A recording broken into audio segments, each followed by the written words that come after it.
Are we ready, Yagami-san? Let's start with our visit to Mamiya-san, if that sounds reasonable to you. Yeah, let's start there.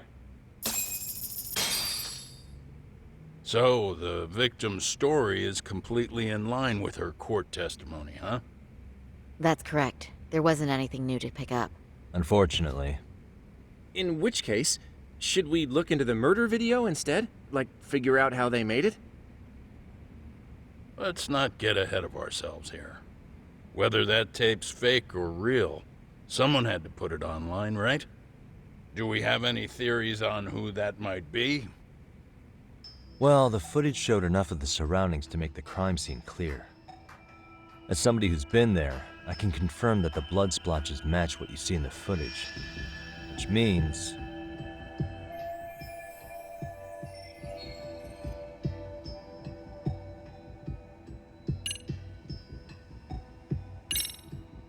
the murderer's accomplices have to be the ones who posted it for him. Yeah, I can't see it any other way. I also agree with Yagami-san. But in that case, what would their motive be? Maybe they wanted to make a mockery of the police, or even the whole system. Huh? We know Ihara got himself convicted for groping, so he'd have an alibi for Mikoshiba's killing. But then, his conspirators turned it around by uploading the murder video online. Almost as if to say, look how he got away with it. I see. Yeah, that does make it sound like he's taunting them. That's well and good, but I'd like to shift gears. Let's talk about the actual fabrication of the video. How does one go about that? Well, for example, the true culprit would be taped murdering Mikoshiba. Then Ihara's face would be copied and blended onto the killers. That's how they'd approach it in a Hollywood movie. But then, wouldn't you be able to see traces of it being faked? Tsukumo-san reported that he's found nothing of the sort in his analysis. We've been down this road before. If we take the stance that the footage is fabricated, we have absolutely nothing to work with. Then let's tackle this from the stance that the video's actually real. If that's the case, there has to be a flaw in the groping issue. I think we've collected enough evidence to find it too. Before meeting with Yui Mamiya, didn't you mention the possibility of Ihara using a stand-in? Perhaps the real Ihara murdered Mikoshiba in Ijincho, then swapped places with the imposter so he could be detained. But we couldn't find an opportunity for the swap to happen, remember? From the moment he set foot on the Ikebukuro platform, Ihara was constantly on camera. But wait, that's not entirely accurate, is it? Huh?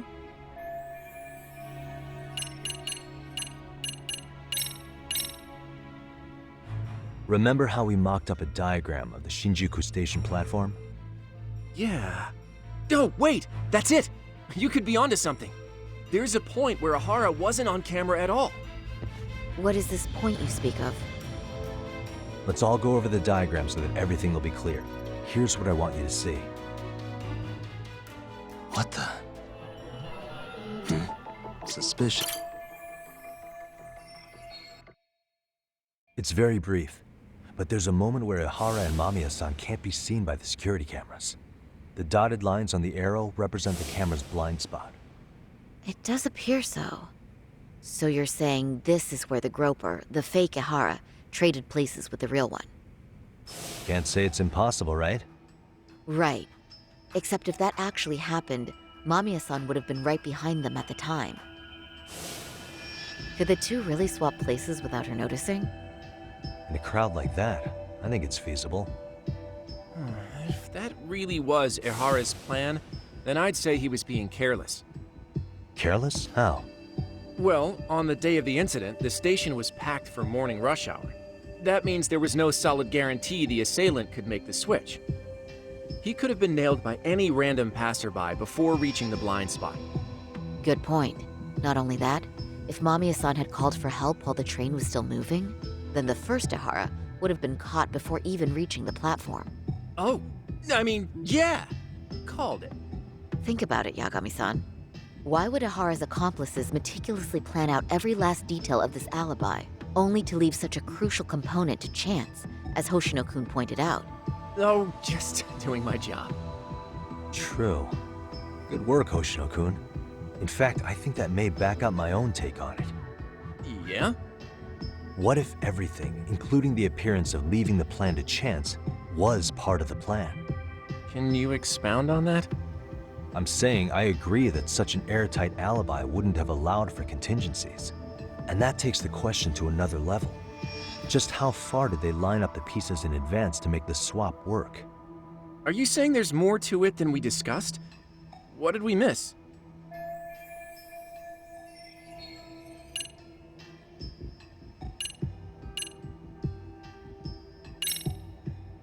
I know this won't go over well, but what if Mamiya was colluding with Ihara all along? Huh? Bear with me. Let's say Mamiya was in on this and knew about the imposter in advance. If that's the case, the swap could happen right in front of her and no one but the three of them would know. You're saying the victim of a groping conspired with her assailant beforehand? That's ridiculous. Let me just say, I'm only trying to work out how a swap like that would be guaranteed to work. Now, if Ihara and his stand-in both know that Mamiya will pretend not to have seen them, they can trade places in the blind spot with impunity. Conversely, if Mamiya wasn't in on the plan, the idea of a swap would never work. We can say with certainty that she would have seen the swap, so... She could have even called attention to the real Ihara the moment he stepped in. That way, the people around her would be focused on chasing the correct assailant. The rest is as we know it. They caught Ihara and detained him until the police showed up. Hold that thought. If your theory is accurate, what about Ihara's trace evidence? Remember that fibers of the victim's underwear were detected on his hand. Well, that can also be explained by Mamiya being in on the plan. For example, while the stand-in was showing himself at the security cameras, Mamiya could have easily provided Ihara access to a pair of underwear at the same time. Maybe the stand-in loitered around for so long because he was letting everyone else get themselves in place. It's not impossible. We can work out the other details later, but the point is, Ihara's murder alibi is shot if Mamiya was involved. In summary, it's possible Ihara disgraced himself to secure an unshakable alibi for Mikoshiba's murder. I'll concede that it's an avenue worth pursuing.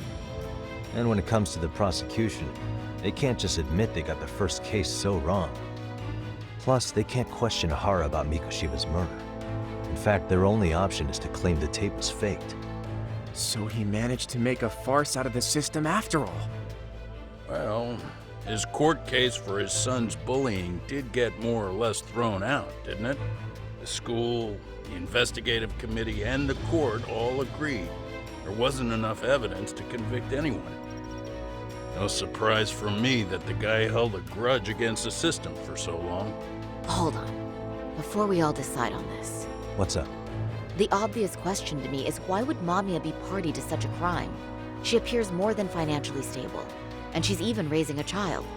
So why would she do something so enormously risky as helping establish a murder alibi?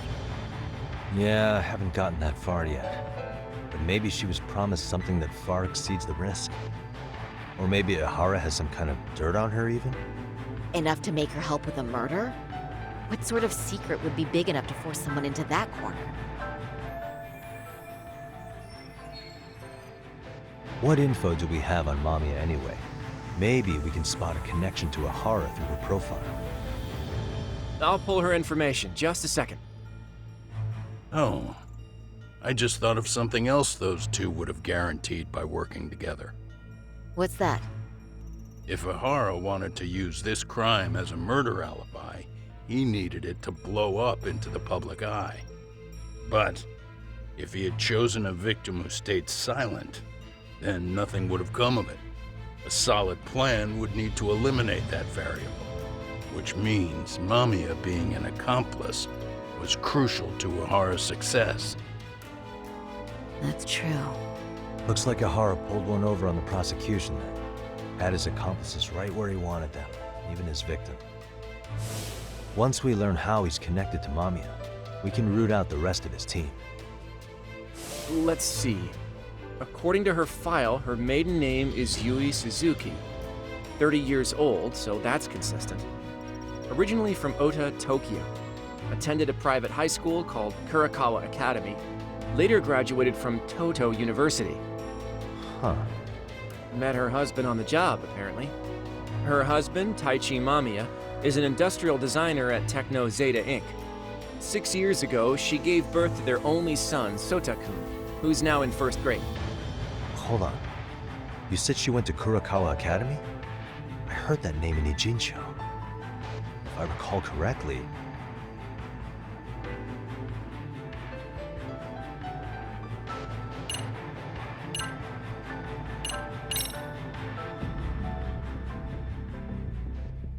When I went to scope out the murder scene, there were these 3 guys watching the detectives and me. They told us they were just checking things out, but they mentioned they're Kurakawa grads too. You have any ID on you? Will my license work? Akake-san, age 30. Akaike-san, age 30. Mommy is 30 as well. What's that got to do with anything? Aren't we trying to find a connection between Mamiya and Ihara? I found the Kurakawa Academy website. Looks like they're pretty prestigious. It's in Tokyo, specifically in Ota. Pretty close to where Mamiya lived. Oh, What? the girls there get such cute uniforms. You little... You want to start all over from the bar exam? Wait, I've seen that uniform before too, actually. Where? On an old picture of a teacher at Seiryo High, Sawa-sensei. Ihara's son had confided in her. Is she actually a Kurakawa grad too? I don't know Sawa-sensei's exact age, but she could well be 30. Maybe all of them were even classmates. Could this mean they're actually linked? The victim and her up-to-now unrelated assailant? It's a tenuous link at best. Could fall apart any time. But no true detective alive would pass it up.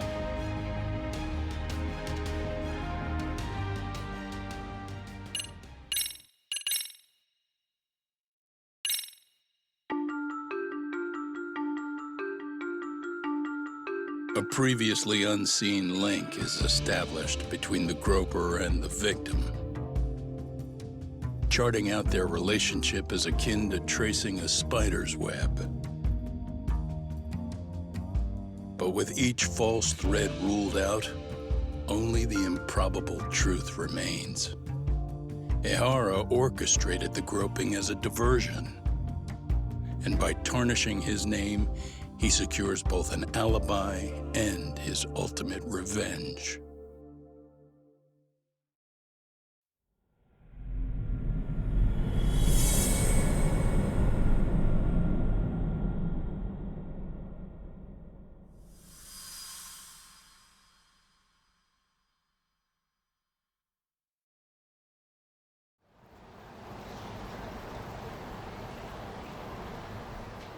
Hiro Mikoshiba's murder was sparked by the bullying of Toshiro Ihara, who committed suicide 4 years ago.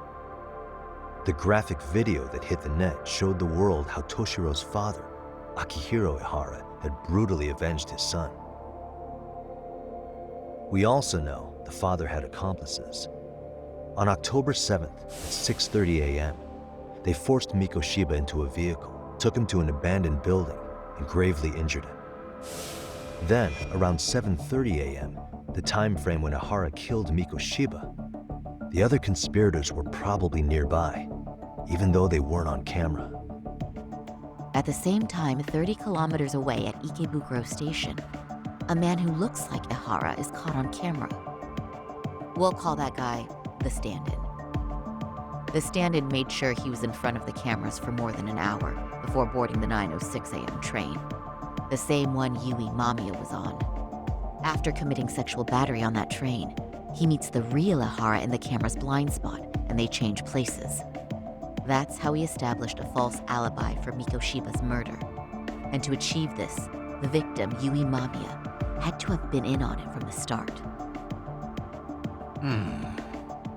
Sure are a lot of people getting their hands dirty for Ahara.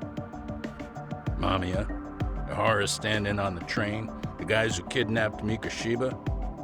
How did some troubled cop manage to recruit so many allies? Well, one person that comes to mind who might be the key to all this is Yoko Sawa. She's a teacher at Seiryo High. She was the only adult Toshiro-kun ever told about the bullying, and she supervised Mikoshiba as a teacher before he disappeared. On top of that, she's a Kurokawa Academy graduate, same as Mamiya. Those trespassers at the murder scene were also from Kurokawa. Since they're all about the same age, it's possible they were all classmates. So you're saying these classmates are also Ahara's murder accomplices? If we consider Yoko Sawa the central link, that's very possible. We do know that as a teacher, she felt deep remorse for Toshiro-kun's suicide. Maybe she recruited her old classmates to help Ahara take his revenge. Yeah, best not to rule that out. Though I'm hoping that's not the case. Why's that? It's just, she's a really good teacher. She's passionate, responsible. She's always putting the students first. I know she regrets the past, that a student died on her watch. And now another of her students, Mikoshiba, is found murdered. So if it turns out she's involved in that, I doubt I'll be able to trust my own judge of character ever again. Yagami. I'm going back to Ijincho tomorrow. The plan is to bring up Mamiya's name to Sawa-sensei and see how she reacts. Until then, let's not jump to conclusions about her involvement. All right. Can I chime in real quick? I was looking into Kurokawa Academy and I stumbled across something that may be relevant. What's that? Well, it happened 13 years ago, but there was an attempted suicide. A third year jumped off the school's roof after being thoroughly humiliated.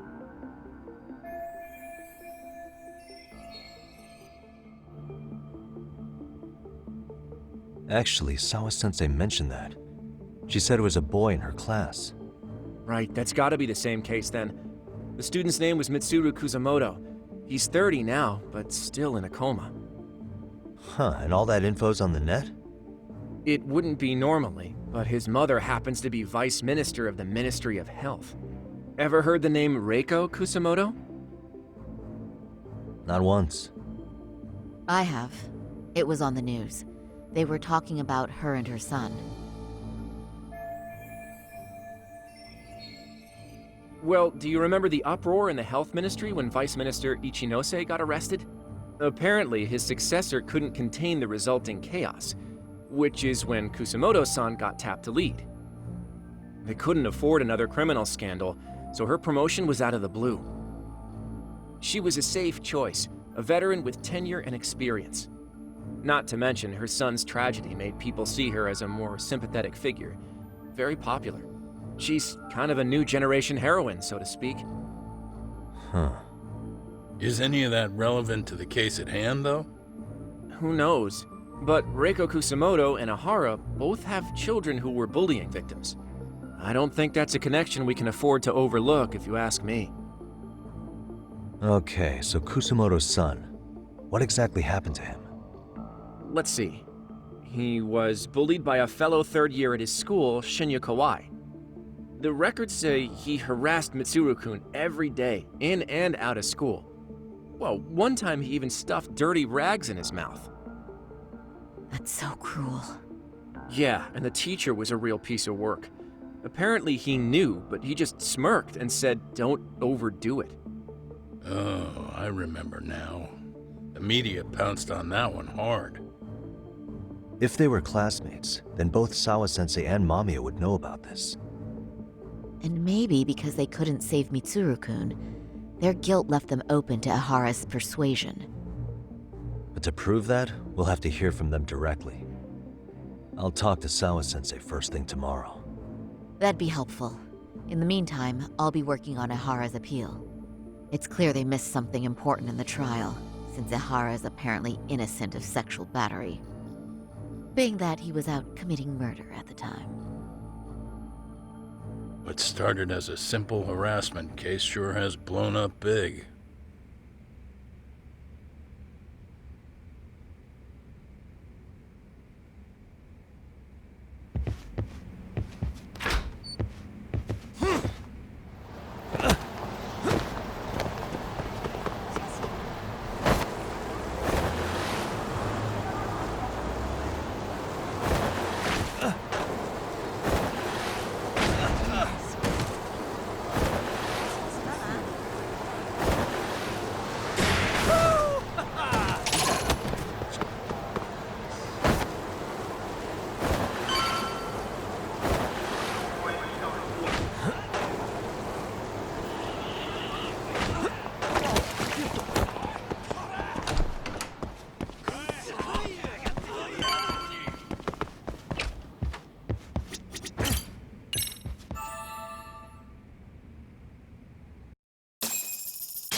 Wait a minute, what?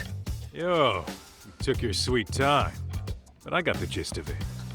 You're going to Ijincho, right? To meet with Sawa-sensei? Kaito-san, you do realize that only I can meet her. You can't get into the school. I know, but if you end up taking it off campus, can you at least call me this time? Don't you understand the situation? Sawa-sensei might be tied to murder. You sure you understand it? Come on, she would never do that. That a fact? So happens I'm a great judge of character, especially when it comes to women. Sometimes I forget who I'm talking to.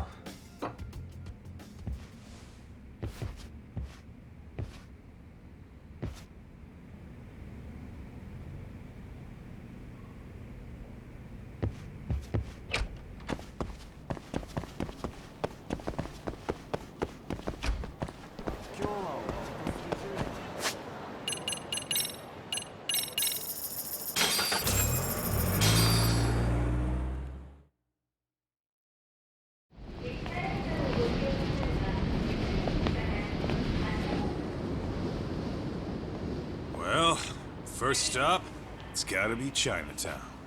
Can't face Tsukumo on an empty stomach. Never a dull day for you, huh, Kaito-san? It's the selection, man.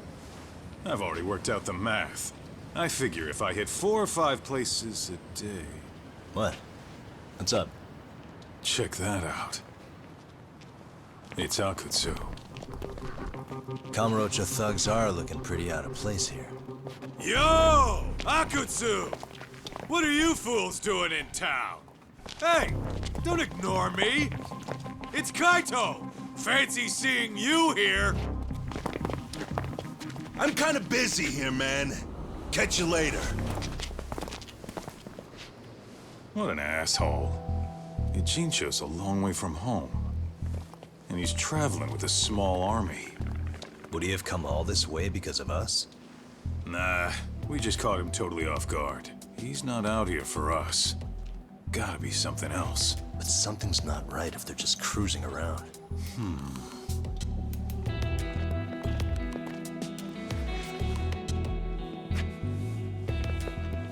It's gotta be an RK operation. He brought too many guys for it to be something more personal. Yeah. Kamurocho streets can be tough. Maybe they gave up.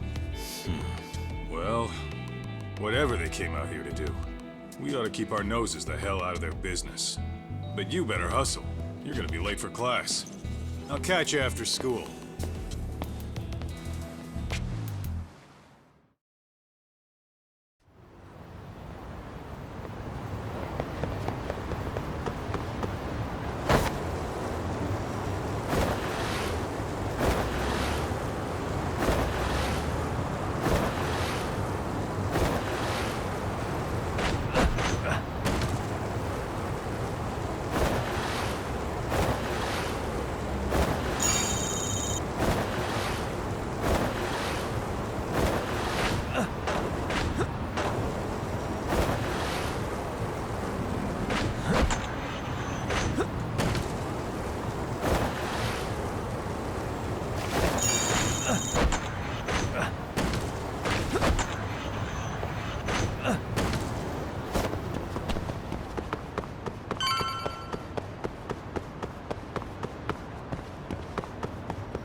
Oh, what is it, Yagami-san?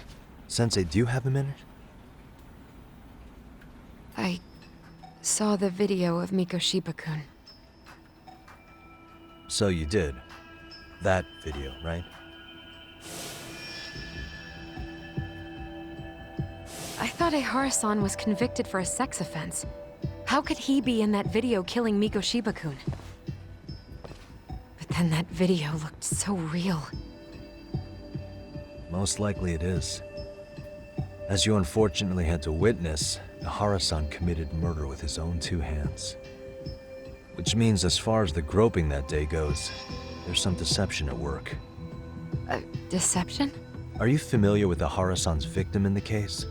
Her name is Yui Mamiya. I don't think I recognized her, no. 13 years ago, she attended Kurakawa Academy. Her maiden name is Yui Suzuki. Yui Suzuki? Just a minute. Are you saying she was the one Ehara-san groped? So you do know her then? Were you two classmates? We were, in our 3rd year of high school. I had a hunch.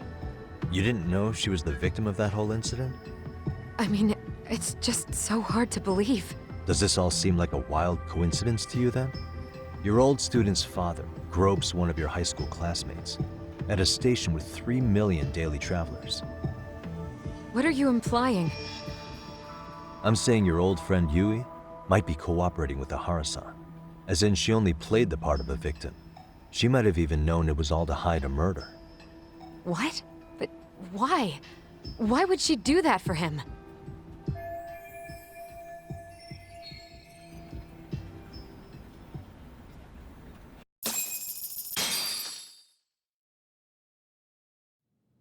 From where I'm sitting, Sensei, you're connected to Ehara and Yui Mamiya. I just need your help figuring out what that connection is. Yagami-san, please. Are you implying I was some kind of liaison between them? Well, Sensei, what was your relationship with Yui Mamiya? Were you close? Or would you say classmates covers it? The two of us were never really that close. To be honest, I didn't really like the group of kids she hung out with. I guess you could say we didn't have the same interests. When was the last time you saw her? Did you have a high school reunion by any chance? They held a reunion around the time I graduated from college, but I didn't feel like going. That same class bullied a kid into jumping off the roof. So if that's the case, you haven't seen any of your classmates since you all graduated from Kurakawa? That's right. Okay then. The thing is, Ehara-san and Mamiya are connected. It is kinda loose, but it's there. They have one thing in common. What? In both of their pasts, someone they knew was bullied to the point of attempting or committing suicide. Ehara-san lost his son, Toshiro-kun, and as for Yui Mamiya, it's her classmate, Mitsuru Kusamoto. That could be a factor, especially for Mamiya. It's possible that Ehara-san would be a sympathetic figure to her. Maybe enough to help construct an alibi for his revenge. It's possible she only played the part of a groping victim. What do you think? Does it have any merit, or is my theory full of holes? Even if you're on the right track... Sawa-sensei? We're just waiting on you to start the staff meeting. Sorry, I'll be right there. What happened 13 years ago at Kurakawa? That might be the last piece of the puzzle. What about Yui Mamiya? How'd she react when Mitsuru Kusamoto tried to kill himself by jumping off that roof? I'm sorry, I'm already late for my meeting. I'm trying to ask you about a murder here. To Ehara, every unanswered question is a victory for that man. He's only a step away from walking for it. And I know Mamiya had other conspirators.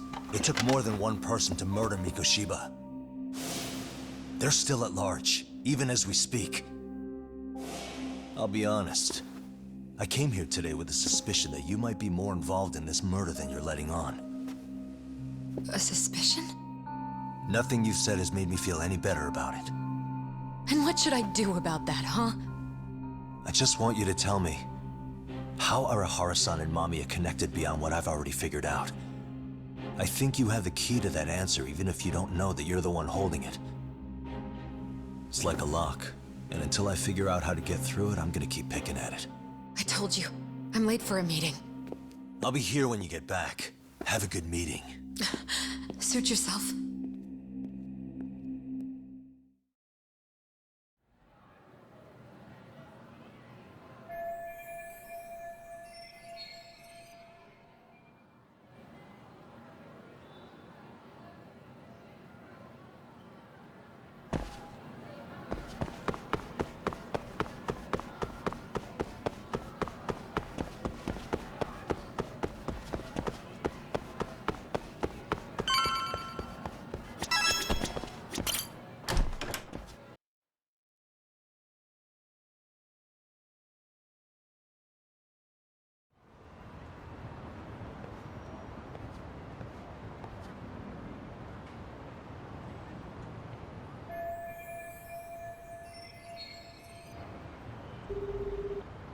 Hey, Sari-san? It's Yagami.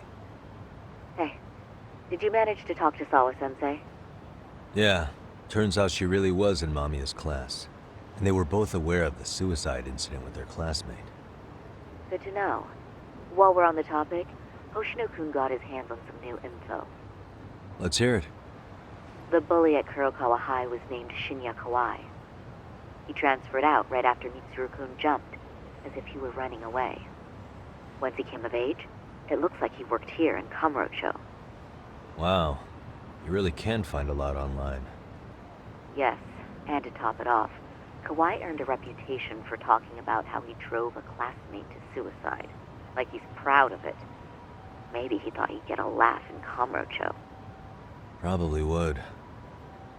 Kawai was more or less a Yakuza, though he never swore into it. I just sent you his picture. It was taken 5 years ago. What? This guy? You recognize him? Not too long ago, some RK punks came asking his whereabouts. Said he was a girls' bar manager who went missing. Yeah, it looks like he did work at a girls' bar. But we don't know which one. Okay, so the guy's definitely suspicious. What business would RK have with him? Do you know if they ever found him? No. But their leader, Soma, said something about Kawai having already been killed. Like he just vanished from Kamurocho a few years ago, and that was it. Wait, he was killed? Uh-huh. Kinda gives me deja vu now that I think about it. Here you have Kawai and Mikoshiba, two known school bullies. And they both end up murder victims? That could be for a number of reasons. It's not rare for people to disappear in Kamurocho. Usually the trouble is money or women. Maybe that was the case for Kawai. Could be. Okay. We'll investigate Kawai a bit more on our end. With RK asking around, word on the street will be loud enough to hear.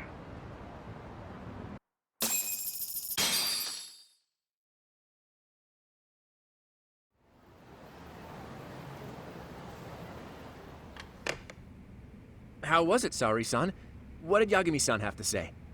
He said he recently ran into some RK members looking for Shinya Kawai. Did he? He also said RK later told him Kawai had been killed. This is getting scarier with every new lead. Now that you mention it, I have seen people getting stopped and asked about someone all over town. But if those were RK on the hunt for Kawai, could it have something to do with our case as well?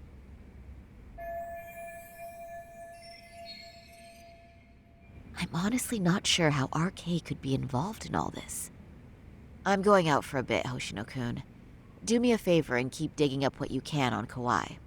Wait, what? Sometimes you have to get out in the field. It can't just be Yagami-san all the time.